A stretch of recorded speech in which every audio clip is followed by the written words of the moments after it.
Hello everyone, তোমরা সবাই কেমন আছো? আশা করছি তোমরা সবাই খুব ভালো আছো। আবারও আমার আরও একটি নতুন ভিডিওতে তোমাদের অনেক অনেক স্বাগত। তো আজকের ভিডিওটা কিছুটা মজার হতে চলেছে, তাই তোমরা ভিডিওটা স্কিপ না করে পুরো ভিডিওটা ধৈর্য ধরে দেখতে থাকো। তো এটা ছিল কার্তিক পুজোর দিনের ভিডিও। হঠাৎ করেই আমার শাশুড়ি মার মাথায় একটা পাগলামি চড়ে বসে, যেটা হচ্ছে আমাদের ঠিক পাশেই একটা বৌদির বাড়িতে আমার শাশুড়ি মা কার্তিক ফেলতে যাবে। তো এটাকে আমি পাগলামি কেন বলছি, তার কারণটা হচ্ছে আমরা সাধারণত কি জানি যে কার্তিক ঠাকুর পুজোর আগের দিন রাতে কিংবা ভোরের দিকে ফেলা হয়, কিন্তু আমার শাশুড়ি মা ভর দুপুর বেলায় কার্তিক ফেলাতে যাচ্ছে, তাও আবার ঠিক পুজোর দিনে। তো এটাকে পাগলামি ছাড়া আর কি বলা যায় সেটা তো আমার জানা নেই। তো আমি যখন রান্না বান্না করতে ব্যস্ত, ঠিক সেই টাইমে আমার শাশুড়ি মা এসে তার এই অভিনব প্ল্যানটির কথা বলে এবং প্রায় 1-2 ঘন্টার মধ্যেই আমাদের এই প্ল্যানটি একদম সঠিক সিদ্ধান্তে পরিণত হয় এবং আমাকেই এই রান্না বান্না সেরে টেরে নিয়ে খুব তাড়াতাড়ির মধ্যে চিঠিটা লিখে ফেলতে হয়। আর এর আগে আমি কখনো এই ধরনের চিঠি লিখিনি, তাই আমার সত্যি কথা বলতে এই চিঠি সম্পর্কে কোনো রকম কোনো আইডিয়া ছাড়াই আমি কিন্তু চিঠিটা লিখেছি।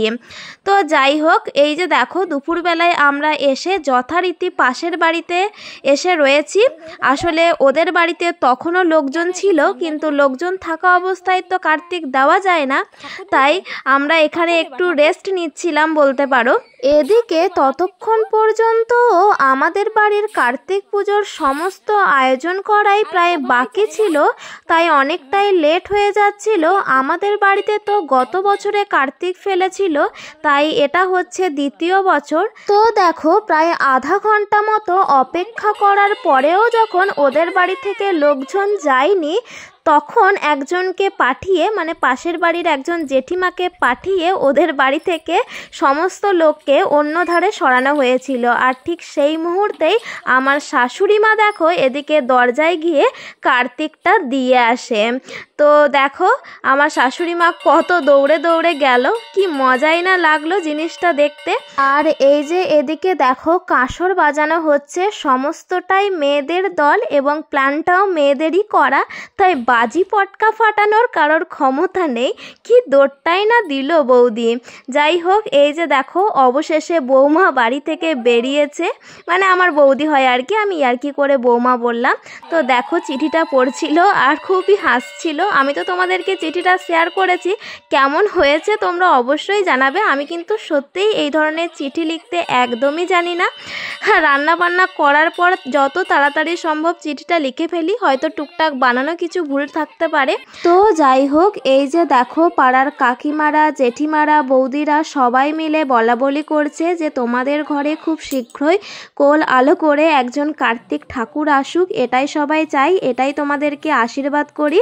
আসলে তোমাদের ব্যাপারটা একটু খুলে বলি। এই যে বৌদিটাকে তোমরা দেখতে পেলে, যাদের বাড়িতে কার্তিক ঠাকুর ফেলা হলো, তো তার হচ্ছে অনেক বছর বিয়ে হওয়ার পরেও বাচ্চা হয়নি, সেই জন্য আমার শাশুড়ি মা এবং আরও কয়েকজন জেঠিমা বৌদি মিলে ঠিক করে যে ওদের বাড়িতে কার্তিক ফেলবে। তো এই ছিল সমস্ত প্ল্যানটা। তারপরে দেখো যথারীতি আমরা বাড়িতে এসে তাড়াহুড়ো করে যতটুকু সম্ভব কার্তিক পুজোর আয়োজন করে ফেলি, কারণ ব্রাহ্মণ আমাদের বাড়িতে 3:30 থেকে 4টের মধ্যে চলে এসেছিল। আর এত তাড়াতাড়ি কোনো আয়োজন করা সম্ভব তোমরাই বলো? তারপরে তার আগে এত বড় একটা প্ল্যান আমরা করে রেখেছিলাম।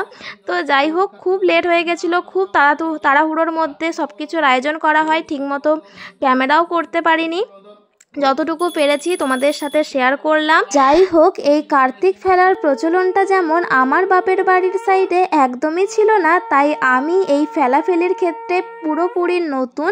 তো যাই হোক, আমার শ্বশুর বাড়ির মতো তোমাদেরও কোথায় কোথায় এরকম কার্তিক ফেলার প্রচলন আছে, সেটা কিন্তু তোমরা অবশ্যই আমাকে কমেন্ট করে জানাতে ভুলো না। আর কাদের কাদের বাড়িতে এবছর কার্তিক পড়েছে সেটাও কিন্তু অবশ্যই কমেন্ট করে জানাতে ভুলো না।